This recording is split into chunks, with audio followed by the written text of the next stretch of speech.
So we're looking at the informed participation. So what are the understandings, knowledge that our students need to engage? What are those literacies that they may need, or oral communication skills or digital communication skills that they would require to actively participate? And then also through some discussion and through some breakout rooms, we'll capture and share some strategies and resources that we as teachers can use. So there'll be plenty of opportunity to share those. We'll report back. And in the end, we'll talk about going forward, how we might capture those in a shared document that we can all contribute as we go along this journey of thinking about how we prepare our students. Okay, I hope that many of you had time to watch the video snippet we sent a link out to. If you hadn't had time to watch it, we are going to play it now because it segues into the breakout groups that we're going to go into. In a matter of months. All right, so yeah, I think we can play it now. In fact, I might actually just go through the questions so you can just think about it as you watch. So the first one to think about, so why is it important to present information about the referendum to our students? Would you use this resource, this video in class?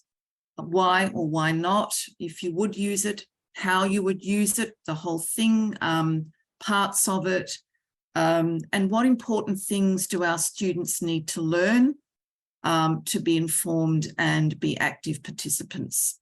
So we'll watch that now. It goes for about 8 minutes and then we'll go into the breakouts.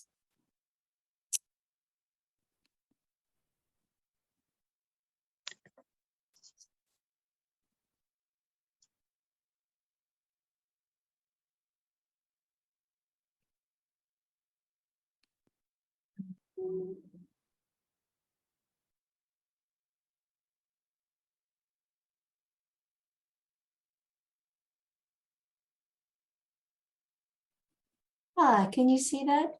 Yes, that's great. Just go ahead. Yep. The Prime Minister has revealed more details about the upcoming Voice to Parliament referendum. The voice to Parliament. The first major hurdle to enshrine an Indigenous voice to Parliament has been overcome. Here's a question that every Australian of voting age will have to answer this year.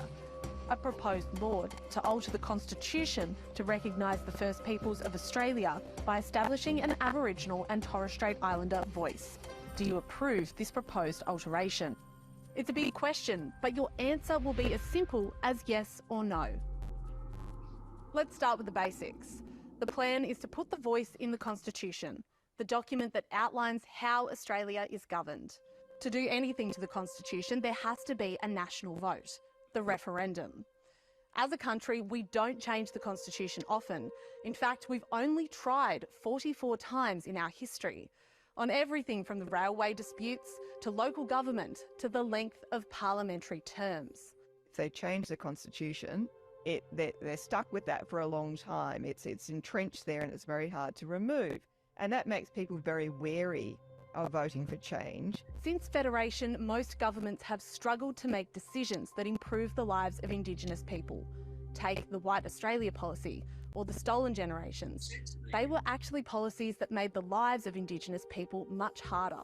Combine that with the issues caused by colonisation, and a lot of Indigenous people are worse off than the broader population in terms of health, wealth and education. That's where the voice comes in getting Indigenous people to have a say over what happens to them, sometimes called self-determination, is seen as one of the best ways to close the gap. And we know from the evidence that what improves people's lives is when they get a say, and that's what this is about. Let me take you back to 2017, to the Uluru National Constitutional Convention. Indigenous leaders from across the country gathered in the Red Centre to try and come up with a plan to improve the lives of their communities. There has to be some really fundamental change in the relationship. Australia has to hear us, for goodness sake. After days of talks, a consensus was reached on the Uluru Statement, 400-ish words that outline what Indigenous people say needs to change. The statement asks for three things: voice, treaty, and truth. It's very short on detail, but it is a very big idea. This is where it landed. The Voice would be a group of Indigenous people who advise governments on whether proposed policies and laws would be good or bad for their communities.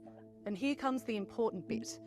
These are the three sentences that could be added to the Constitution in order to create a voice. In recognition of Aboriginal and Torres Strait Islander peoples as the first peoples of Australia, there shall be a body to be called the Aboriginal and Torres Strait Islander Voice. The Aboriginal and Torres Strait Islander Voice may make representations to Parliament and the Executive Government of the Commonwealth on matters relating to Aboriginal and Torres Strait Islander peoples. The Parliament shall, subject to this Constitution, have power to make laws with respect to matters relating to the Aboriginal and Torres Strait Islander Voice, including its composition, functions, powers and procedures. It seems straightforward, and is what the Uluru Statement was calling for, but nothing's that easy. And this is where the debate begins. There are two phrases amongst all that that's raised questions about the proposal, and that's make representations and executive government of the Commonwealth. For some who are arguing the no case, that gives the Voice too much freedom to get involved with a whole wide range of issues. If the referendum succeeds, the Voice will be enshrined in the Constitution, basically meaning it can't be disbanded or gotten rid of down the track, something that has happened to First Nations bodies in the past. What has happened in most cases, a party will appeal to the voters that it will get rid of this XYZ body because it's clear that it's not working. And that's happened, I think we reckoned 7 times in our history. The thing is, with the detail on the Voice, even if the referendum succeeds, the Parliament will still write the laws on it. That legislation will still go through the Parliament. So things like how many people are on it and how much public funding it gets could be debated and changed, like any bill. There are ideas about a lot of those things already. Most of them come from this report. Professors Tom Calmer and Marcia Langton wrote it in 2021, after speaking with thousands of people and organisations across the country. Their model for the Voice is twofold. First, there would be local and regional voice groups that would be designed and run by communities in whatever way suits them best. The idea is to move away from organisations acting on behalf of communities and empower them to speak for themselves. Those local and regional groups would feed into a national voice. 24 different people covering 35 regions. 5 of them would represent the remote communities, and 3 would be from the Torres Strait. The local and regional voice groups would decide who gets to be on a national voice. Then the different voice groups would work with each other and all different levels of government, from the federal parliament to the local councils. The expectation is the Voice would be consulted early on in policy making when it affects Indigenous people, and the Voice would road test ideas and make suggestions on how they could be improved. The Voice wouldn't have the power to stop policies and laws from going ahead, and any advice it gave could theoretically be ignored. This isn't necessarily the model the government would eventually put into law, but given how much consultation went into the report, it'll at least be a starting point for whatever ends up being put to the Parliament. So why won't the government tell us exactly what the Voice will be before we vote? A general rule of thumb for getting a referendum over the line is keeping it simple. Section 128 says the Constitution can only be changed when a double majority is reached at a national vote. That means a majority of all voters, as well as a majority of the states, have to vote yes. So to get it over the line, the referendum would need the support of over 8.5 million of the 17 million enrolled voters, and 4 out of the 6 states. Votes in the territories would go towards the national total. Of 44 referendums held to try and change the Constitution since 1901, only 8 have been successful. So where are we at now? At least a quarter of the population have already said that they'll vote no. Up to a third say they're undecided, which means the yes vote started the campaign with less than half of the population's support. Even within the Indigenous community, there are a range of views on the voice, and there are questions being raised over whether this is the right thing to do. Do we want to become an advisory body to the colonial system? Some people want more action on truth-telling and treaty before the voice, and some want more practical policies tackling disadvantage to be rolled out. Others want a different type of recognition, like seats in the Senate reserved for Indigenous representatives, where they could theoretically have more of a say. And there are those who see the Constitution as a colonial document, and they don't want to be recognised in it. In the broader population, there are some who don't think Indigenous Australians should have a designated channel to the Parliament. But supporters say change has to happen, and this model is the best compromise to get First Nations people both constitutional recognition and a say on government policy. The existence of a voice for Aboriginal and Torres Strait Islander peoples does not negate anyone else's abilities to be heard, to have their voices as heard as well. It's not a zero-sum game here. So that's just about everything you need to know before you decide whether you vote yes or no to change the Constitution. Everyone will get an equal say over what happens, and whatever way the vote lands, it'll be a defining moment for the nation.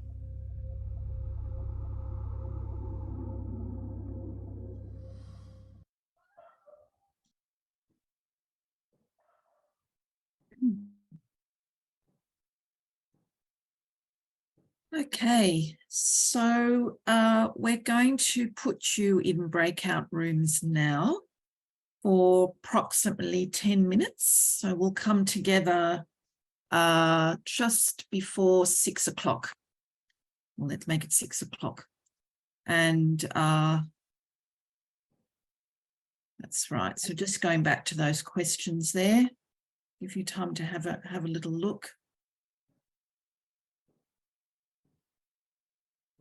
So maybe if you spend about, just about three minutes on each of those questions, that would be great.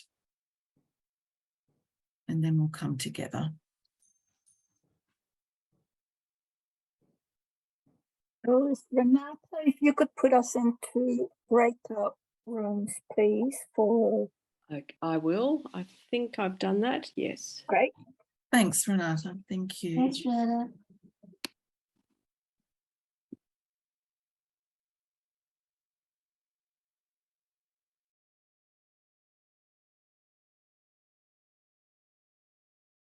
Okay.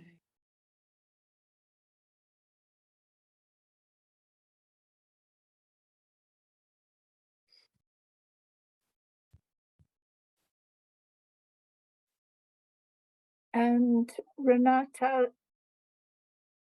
can you see when you click on, or maybe I can do it. Oh, no, I can't. When you click on breakout room, is there something that says broadcast to groups? All? Yeah, broadcast. Yeah. So if you can, are you able to cut and paste the 3 questions into the broadcast?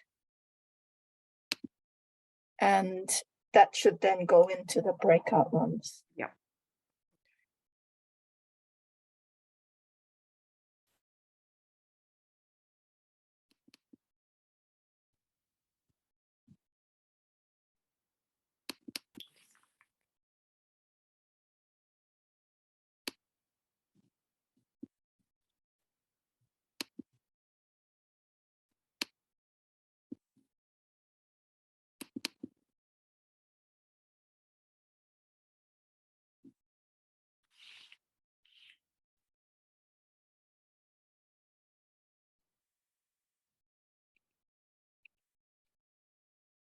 Oh, and we should pause the recording.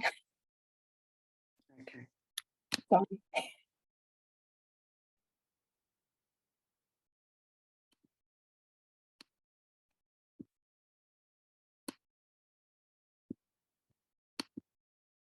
Okay.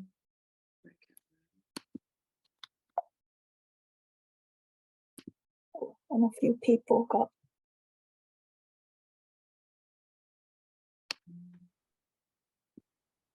Lost a question.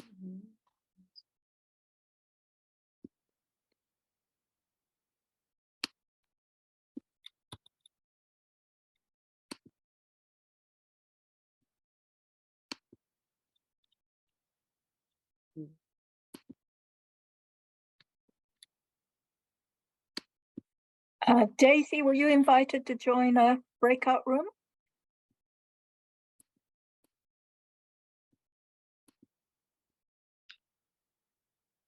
Okay, so Daisy, up.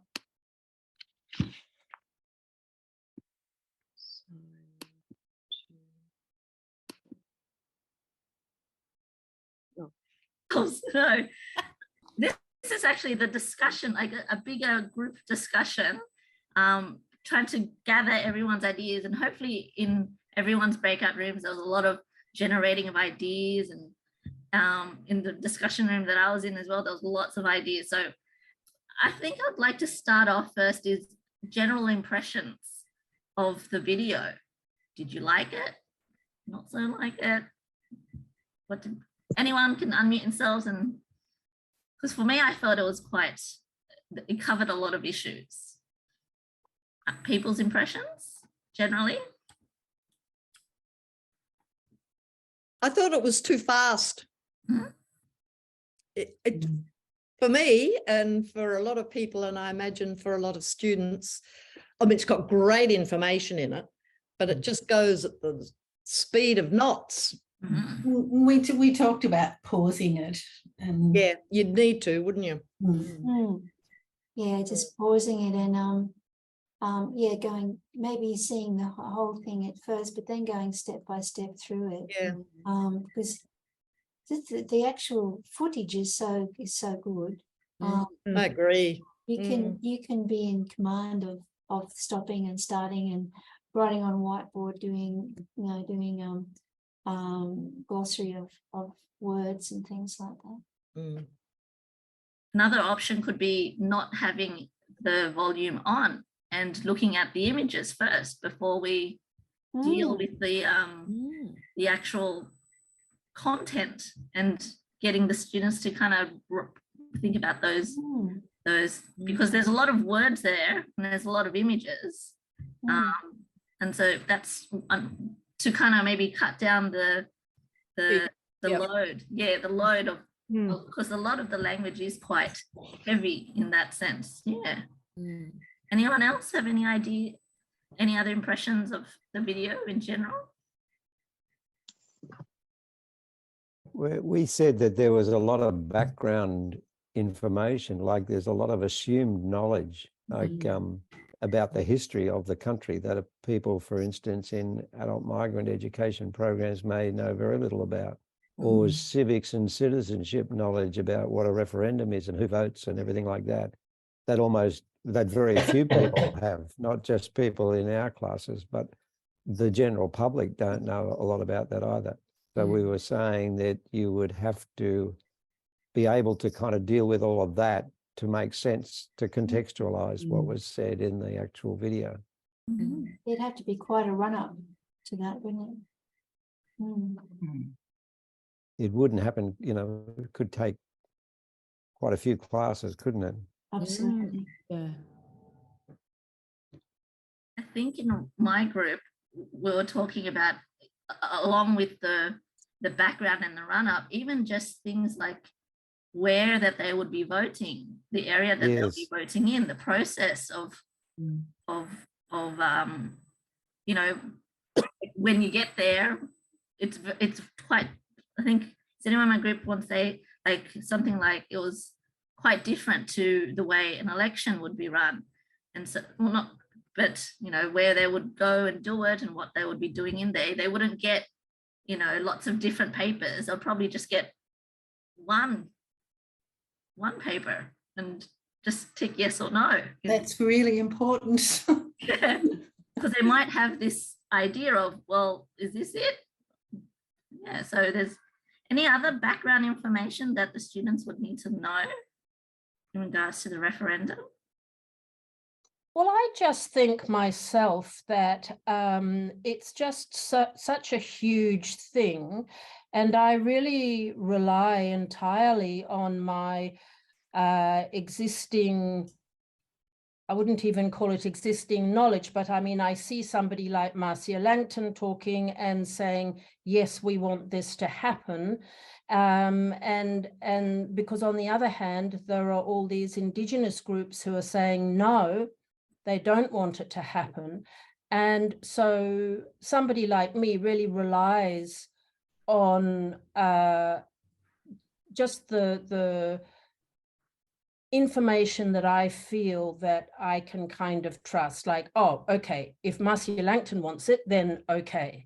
Or I was watching Australian Story about a community up in the Northern Territories, and they were talking about it, and it was local rangers and people like this, and they were saying, yes, we've got to make it happen. We have to have this. We have to get started.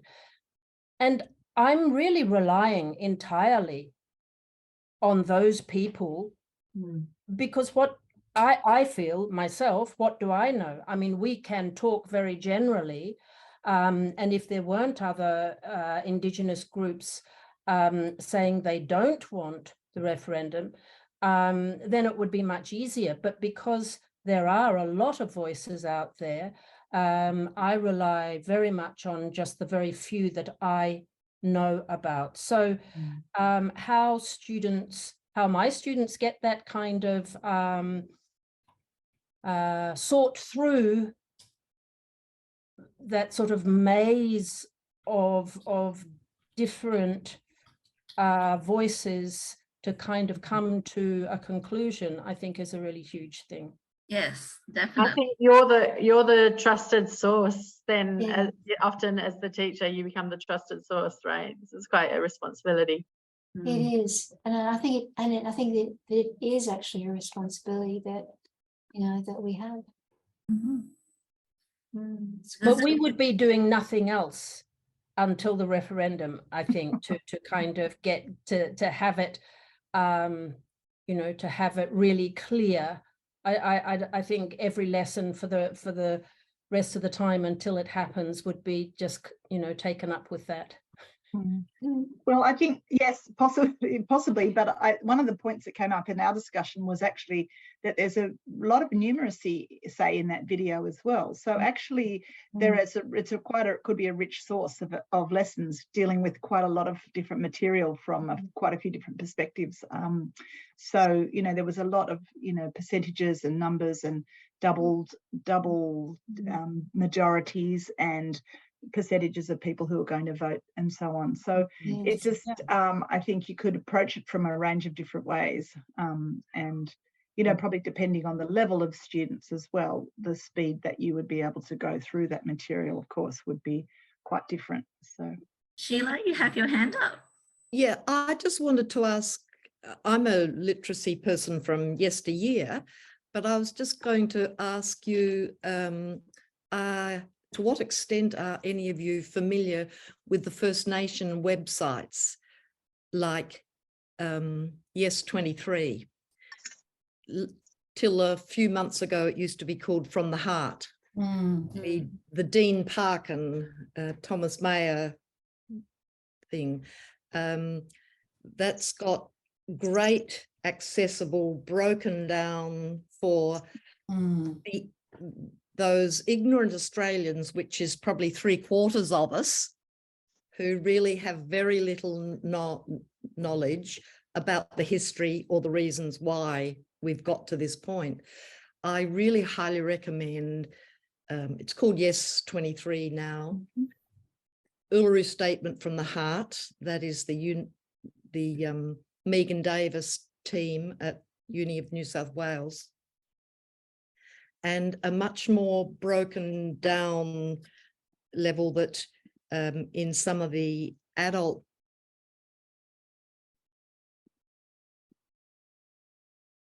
yes. Sorry, I don't know what happened there. Some of the adult groups that I'm working with in my locality for, we're doing street-based education and on the phone kind of education.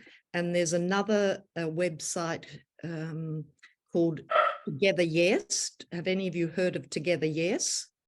Yes, that's an excellent one. Yeah. It's just brilliant. Mm, And it's the Victorian Women's, I can't remember. Trust. They've been going for Victorian Women's Trust. They've been going for 20 years, doing community democracy work, so to speak. I really recommend their site, and I think there's another. They are helping people have kitchen tables. And that could be an IT lesson too, you know, researching the different websites for the different points of view. Well, you might get lost because there's a heap, like you've there's so said, because there's heaps of stuff in there. Yeah, but you could give them a list, choose 2 out of these 4, or Australians Together is another one I'm thinking of. I don't know that one. Do you want me to put these websites in the chat? Yes, please. That would be fabulous, because we're going to collate all of these links and ideas and resources after the webinar. Bob, you have your hand up?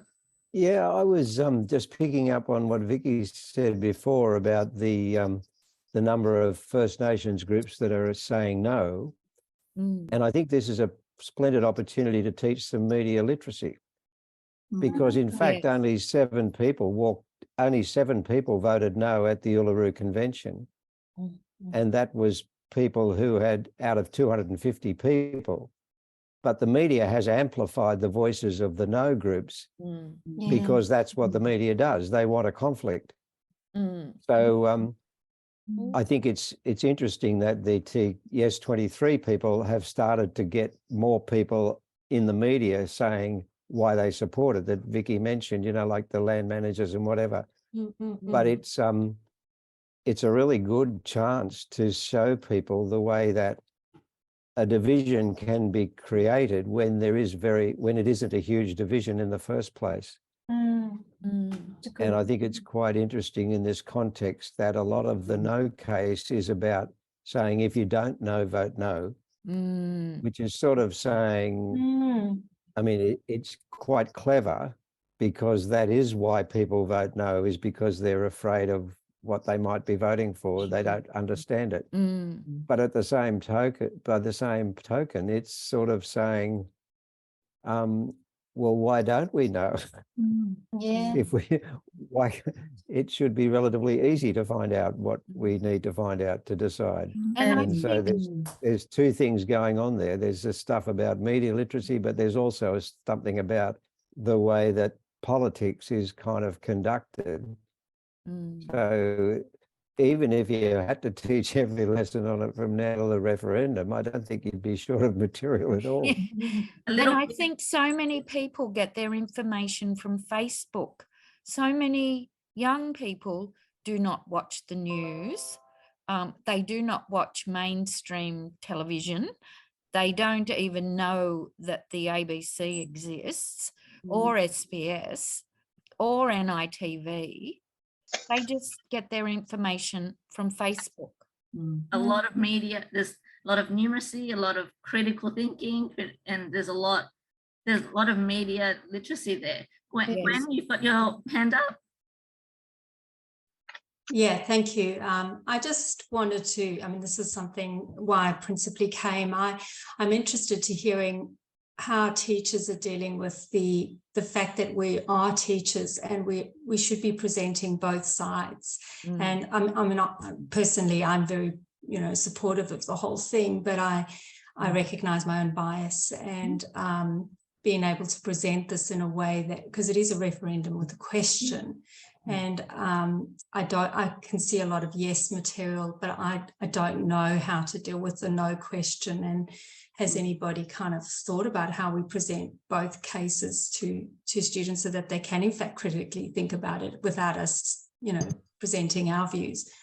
So I'd be interested to hear how everybody feels about how you do this. And well, in my breakout group, we talked about like the pie chart with all the percentages of at the moment people are thinking like 23% think this, and then another percentage thinks this, and from the pie chart that kind of puts down the numbers, and then the students could kind of, you know, like write down yes arguments, no arguments, undecided reasons.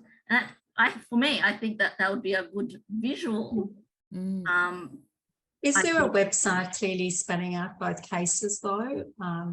You know, like I'm just interested to know where you could get that kind of information. Does anyone I'm know? not aware of one. No. I'm aware of plenty of people who say no, but not on an official website. I thought that video did a good job of at least outlining maybe what some of the most important no votes in terms of what they thought Indigenous people were saying versus and what non-Indigenous people were saying. So I thought it did do a good job of outlining arguments from both sides. Yeah, I agree. Yeah. But it's not very explicit. It's within giving the story of what's happening. It would be lovely if there was something that clearly presented, because, you know, the facts speak for themselves, I think, at the end of the day. So if you can present that, it's good. Peter Credlin on Sky News will give you a really good. Thanks. If you NITV is a great source of information. Okay, thanks. And they have a show called The Point. It's NITV Aboriginal Current Affairs show. And they present both sides of the argument. And Lydia Thorpe, of course, is an activist. So she's campaigning for no. So you could research. I'm sure she has a lot of information on her website. The other person who's really interesting woman and highly intelligent is Chelsea Wadigo. She's sometimes on the drum, but she's mostly on NITV, but she's a Queensland academic, and she's written a book called Another Day in the Colony. So, you know, I think if you research those people, they have differing views, you know, about why for voting no too, from an Aboriginal perspective. And Michael Mansell's written a very good article as well. It's on NITV's website, I think. I think this we can continue on for a little bit longer, but I think Janet has a little bit of a presentation that we can use in the classroom that she's put together to give us what, you know, the background that we could introduce to our students in a logical and clear way. So Janet, would you like to share your PowerPoint? Yeah. So we've been thinking about the things that the students, basic information the students might need to know. And as you say, it's a vast teaching area for even back to what is the Australian Constitution. So many people are not sure about that. So this is a kind of a presentation of information that some of the topics I thought that could be useful, even to make a little or to use a little PowerPoint like this with this basic information for students. You can then take these things apart, explore them step by step. I understand at Randwick that they're doing a unit on Australian government, so that would be very useful to include. So what is the Australian Constitution? Could you show us your PowerPoint? To share screen, Janet. Oh, am I not sharing it? Oh, okay. Sorry. Right. Thank you. I'll just go back. I didn't realize. Share screen. This one. And share. Yep. Oh, good. Okay. So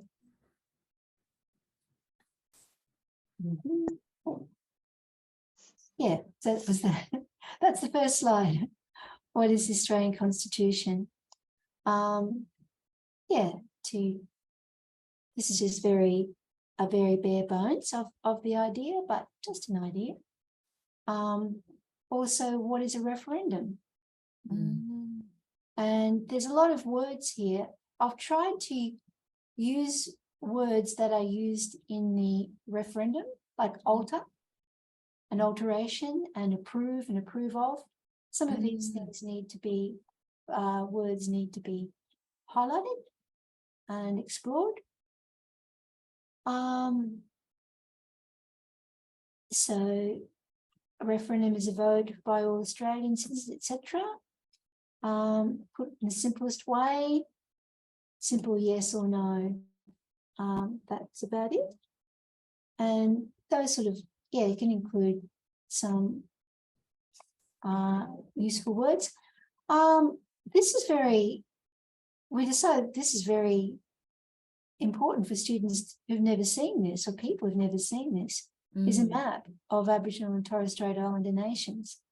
I know we've got a map when we had a map up in Ultimo. Students would really be amazed by this and see it, and that would be a good thing. And then to actually look at what is this referendum about. And in this case, we're voting about, I've simplified the questions a bit or expanded them a bit. In this case, we are voting about adding extra words in the Constitution that will recognise Aboriginal and Torres Strait Islander peoples as the first peoples of Australia. And what does that mean? That means before British people came here. Establish an Aboriginal and Torres Strait Islander voice to Parliament and the government on matters that affect Aboriginal and Torres Strait Islander people. So some of these words are useful for students too. And then who are the Aboriginal and Torres Strait Islander peoples of Australia? So this may be new information for many students too about the Aboriginal and Torres Strait Islander peoples. And these students often are not sure. They hear these words, Indigenous, First Nations, for them to be able to be familiar with all of these words that are used in the discussions and debates. Now, here's a timeline.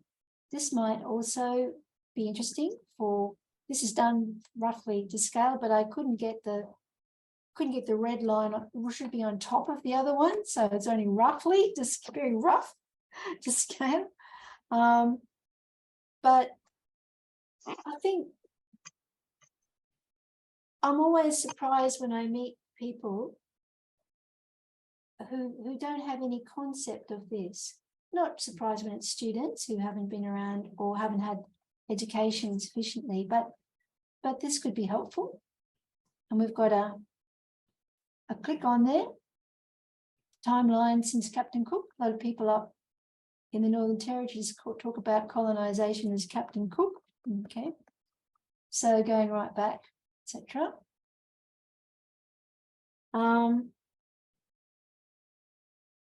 So once again, what is this referendum about? And to understand this, we need to read from the Uluru Statement of the Heart. Why is this referendum important to Indigenous Australians?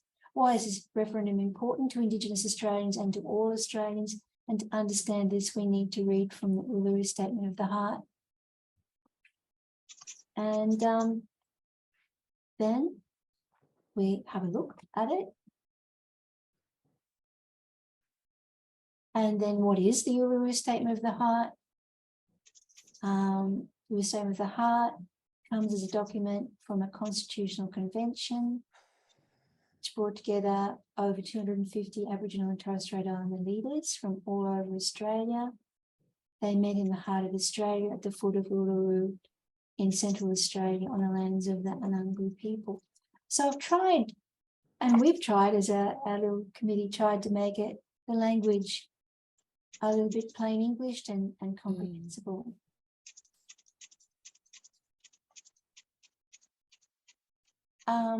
Majority decided in the Uluru Statement of the Heart to create, and what is the Uluru Statement of Heart continued?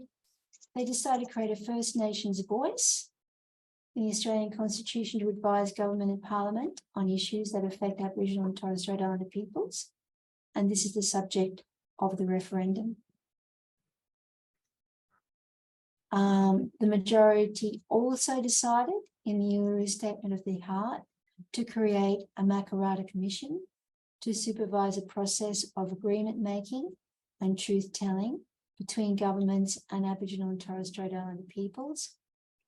And for the students to know that this is not part of the referendum, but it could be worked on if the referendum is successful. And what will be the referendum question? So they have a bit of an idea what it might look like. A proposed law to alter the Constitution to recognise the First Peoples of Australia by establishing an Aboriginal and Torres Strait Islander voice. Do you approve this proposed alteration? Yes or no? And I think that's how it is at the moment, what the question will be. So hopefully, having gone through the other slides, the material on the other slides, the students would be prepped to understand this question and be able to answer it. Yeah, so the next thing we were going to do was to have a look at the actual read, the Uluru Statement of the Heart.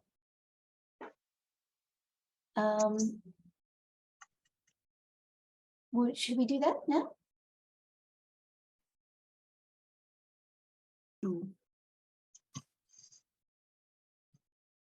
Will we do that now? Will we read the Uluru Statement of the Heart? Yeah. Yep, let's do that.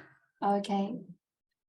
So I'll read it on behalf of the people who, and you know, with a lot of respect for the people who gathered together and made the statement. So I'm quoting directly, I'm reading the statement. We gathered at the 2017 National Constitutional Convention, coming from all points of the southern sky, make this statement from the heart.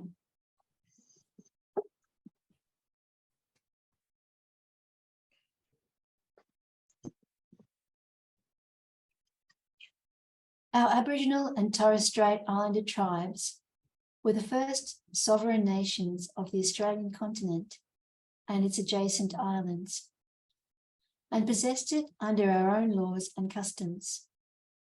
This our ancestors did according to the reckoning of our culture from the creation, according to the common law from time immemorial, and according to science more than 60,000 years ago. This sovereignty is a spiritual notion, the ancestral tie between the land, or Mother Nature, and the Aboriginal and Torres Strait Islander peoples who were born therefrom, remain attached thereto, and must one day return thither to be reunited with our ancestors. This link is the basis of the ownership of the soil, or better, of sovereignty. It has never been ceded or extinguished, and coexists with the sovereignty of the Crown. How could it be otherwise that peoples possessed a land for 60 millennia, and this sacred link disappears from world history in merely the last 200 years? With substantive constitutional change and structural reform, we believe this ancient sovereignty can shine through as a fuller expression of Australia's nationhood.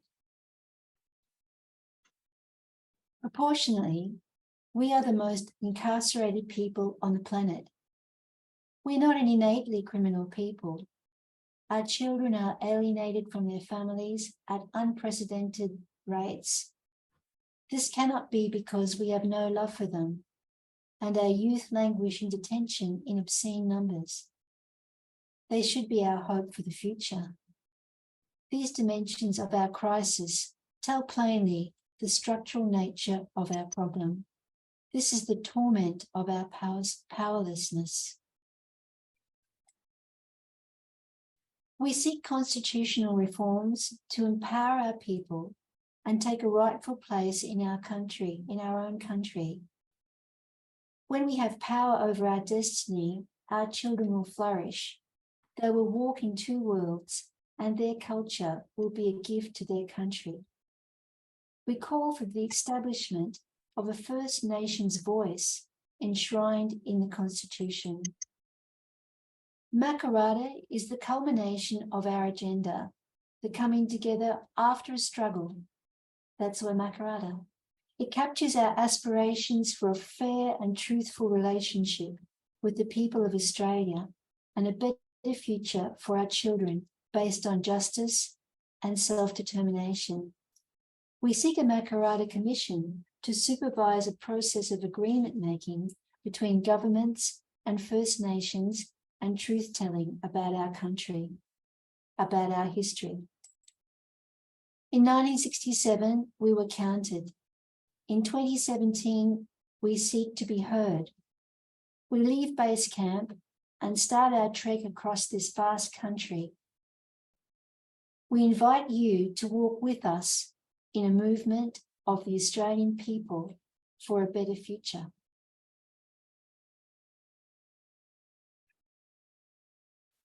Thank you, Janet, for such a lovely reading of. Oh, that was your beautiful, statement. Janet. Thank you Yes. so much. Excellent PowerPoint. I think this is an opportunity now to again go back into our breakout rooms and talk about the Uluru Statement and answer these questions. Would you use this resource in the class? Why or why not? And if you would use this, how would you use it? In what ways would you use it? And second question, what are some strategies for helping students make connections with the voice? Because it's a big concept to consider. And for some students, even the idea of the voice in regards to the referendum and their understandings generally of voice might be different. And so how would you unpack that in your discussions in the classroom? So Renata, if we could go into breakout rooms for about 10 minutes just to unpack those questions, that would be great. Yes, do that. Thank you. Sorry. Thanks. Yeah.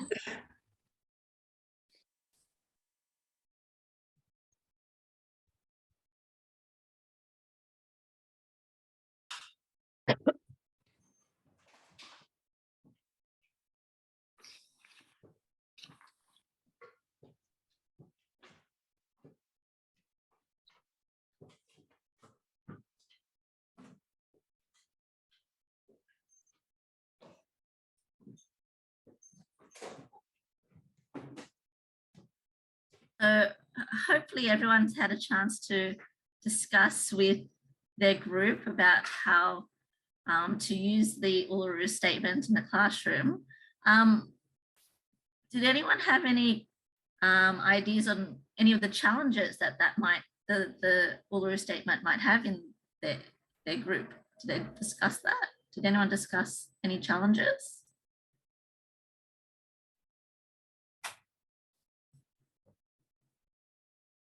Would you use it in your classroom? How would you use it? We all said that it was really important for people to hear it spoken, because it is a spoken thing. It is something that is designed to be spoken. And And Janet's going to look for a nice spoken version that she's heard before. Yeah, we talked but about she hearing did as a it whole really well. text. Thomas Mayer does a really good spoken version at the end of his conversation interview with he's on the ABC Conversation last year, and he does a really lovely version of it. Yeah. That would be great if we could get that on our. Yeah, well, you just go to the Conversation website of the ABC. Okay. And he was the person they had the conversation with last year, and so he's doing it on that. Okay, now that's what I've been looking for. You know, an Aboriginal person to read it. I think he did a TED talk as well. I think he did. Yes, Yeah. I think you're right. That just might have been Dean Parkin who did the TED talk. All right. Several years back. He's the, you know, the man. Did he read the statement, Dean Parkin, on his TED talk? He did. But he read it and paused and talked and read it and paused, as I recall it. Yeah. Well, that'd be great to show students too. Yeah. So Dean Parkin TED talk. He's fabulous. Definitely to get the feeling. Dean and Thomas Mayer. I was thinking in my group, my breakout group, we were thinking about how, in terms of presenting it, and an idea that came up was reading a paragraph each week. And so instead of reading them in separate, but maybe this week read the first paragraph, and in the second week read paragraph 1 and paragraph 2, and then the third week paragraph 1, 2, and 3, and then by the end of probably 10 weeks, the students would have kind of explored all the different aspects as they go through. So it's a little bit more digestible in terms of understanding, and maybe connect a picture to a paragraph and put it on the wall and kind of see it visually in a way. And even parts of the video, because parts of the video address parts of the statement. Yeah, so there's a connection there. Definitely. Any other strategies on how to use the Uluru Statement in the classrooms? Bob was just saying in our small group that it can also be found in every community language. It's been translated into the majority of community languages, so that's kind of helpful too, as well. If students' English isn't quite high enough to cope with it, that they can read it in their first. Yeah, SBS has got about 60 languages of it. And it's also spoken in those languages, which is really helpful for people to read in their own language while it's being spoken. I mentioned the thing about powerlessness. The torment of our powerlessness is that a lot of people in classes of people who have low literacy may well be able to relate to the concept of powerlessness and the need for a voice. And the need for a voice. So it might be a way in, even though it might also lead people to say, well, we should have one. We also talked about that, and that being a really good way of connecting to the whole issue, people's own disenfranchisement in their own communities and countries. It'd be a really excellent way in, actually, to connect that to the fact that this is a chance to have agency, that the point that First Nations people have been making again and again, that this is for the Australian people to give their yes or vote. They're calling on Australian people, not politicians. So it's a really great way of connecting people's opportunity to have a voice.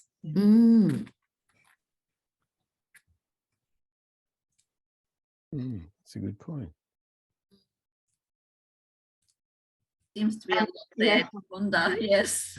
Classic. I also noticed that there's italics in various places throughout the statement. I don't know if other people have noticed that, but actually the official version that has sort of this interesting mix of font of regular text and italics. And I guess that's maybe another thing to explore, is why have the original writers and constructors sort of chosen to put this emphasis in certain places? And I think that's just another feature, I guess, that would be interesting to really to explore a bit. Yes, another writing strategy, isn't it? And what are they trying to convey by using different format, this kind of font? Yeah.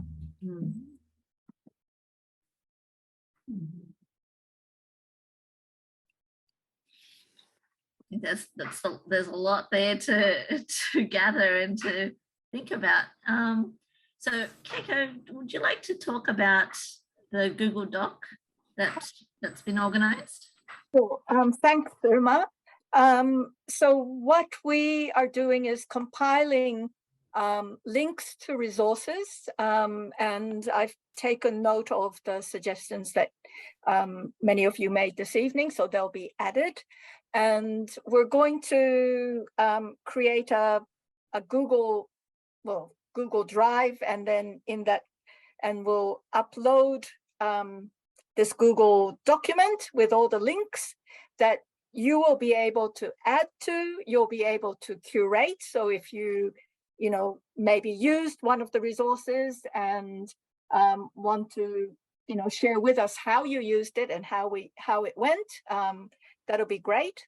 We'll also upload the slides that, we work through this evening. So once we set that up, we'll send everyone a link to the Google Drive so you can access it and hopefully add to it. And the other thing, I don't think we need to use menti.com. We wanted to know if you feel that some sort of a follow-up webinar would be useful. And if so, what would you like that webinar to focus on? So that's question number one.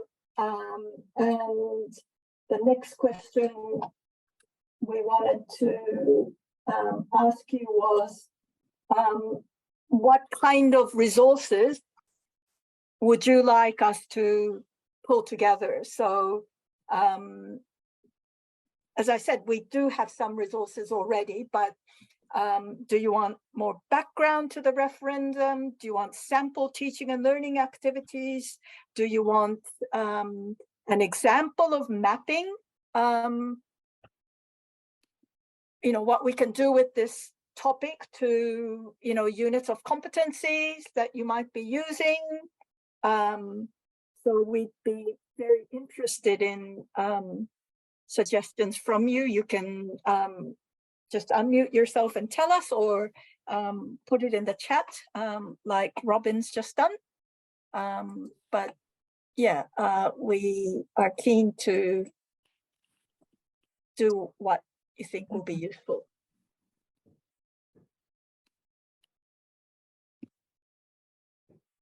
And I think it's also important to remember that, we do have time. I mean, they're saying that the referendum will take place, between September and December, but probably later in the year earlier rather than earlier. So, we've got a couple of terms to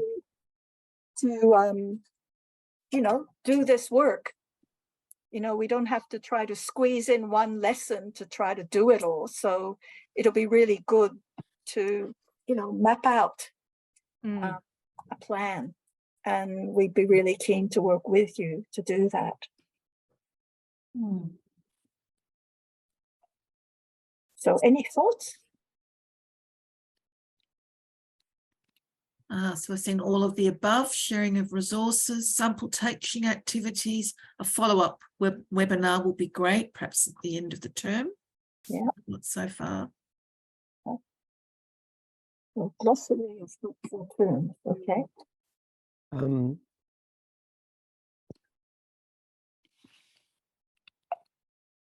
Yes, I'm happy to, if I could just jump in here.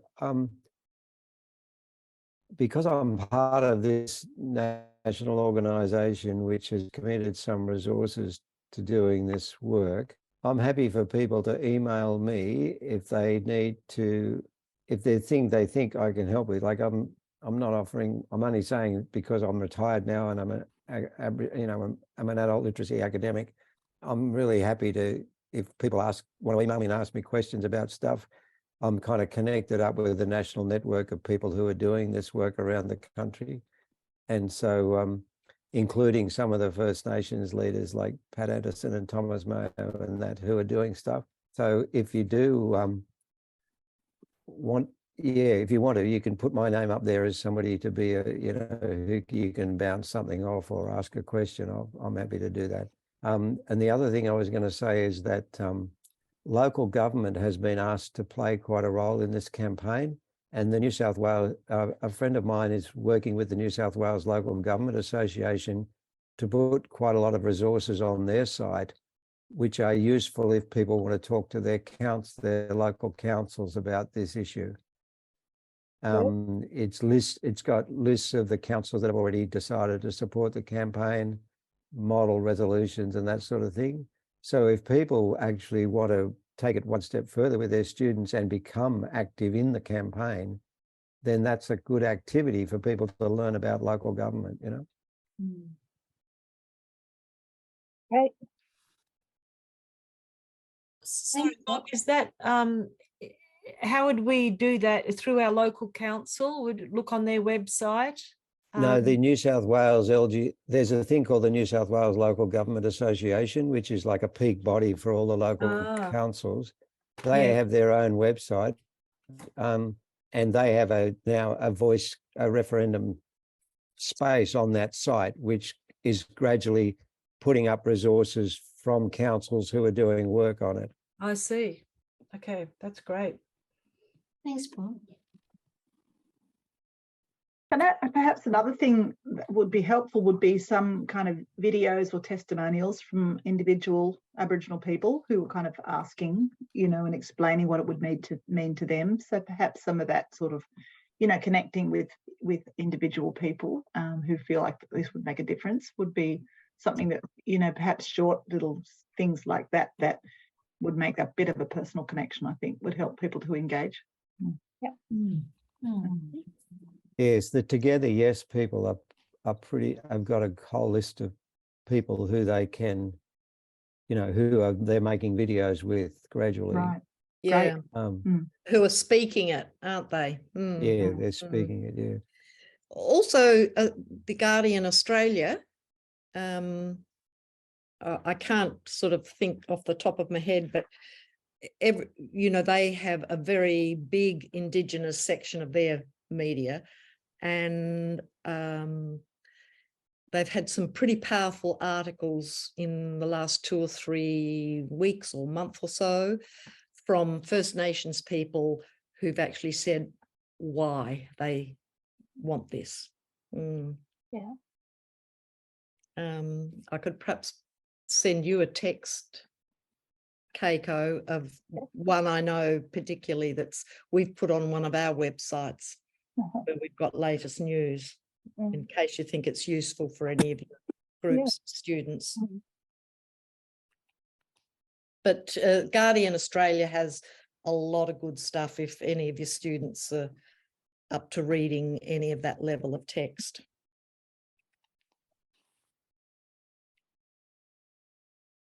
Okay, well, after 7 o'clock, so we probably need to wrap up, but can I thank everyone for participating and contributing ideas, and we will organize another webinar. I think somebody said towards the end of the term, so if that's a good time. Actually, we have to have a AGM sometime in June, is it? So we might maybe do the second one at the time of the AGM. Anyway, we'll let you know. And as I said, we'll send you the link to the Google Drive once it's set up. And can I just encourage all of you to encourage your colleagues in the workplace, the colleagues who aren't here tonight, to get active and to join us. So thank you again for coming along this evening, and we'll see you again soon. Thanks, Kiko. Thank Thank you you so so much. Thank you, Keiko. Thank you very much. Excellent. Thank you. Wonderful. Thank you. Thank you.